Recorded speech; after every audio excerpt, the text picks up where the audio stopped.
ડભોઈ તાલુકાના કરનેટ ગામ નજીકથી પસાર થતી નર્મદા કેનાલમાં એક ગાય ખાબકી જતા આસપાસના લોકો દોડી આવ્યા હતા.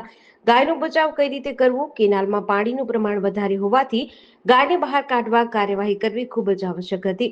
સેવા પરમો ધર્મના સૂત્રને અનુસરતા ગામના ઉપસરપંચ અજયભાઈ ભાટિયાને ગ્રામજનોએ જાણ કરી ગામના 10 ઉપરાંત યુવકો સાથે અજયભાઈ દ્વારા ગાયને બહાર કાઢવા કવાયત હાથ ધરી.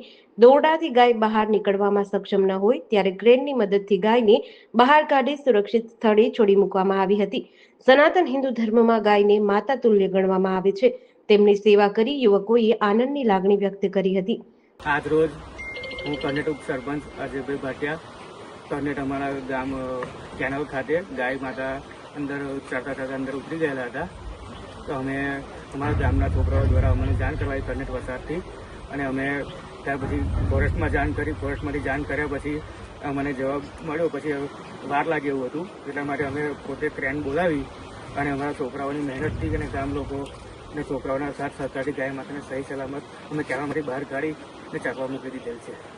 જેડીસી ન્યૂઝ સાથે નિરંજન ચૌહાણ, ડભોઈ.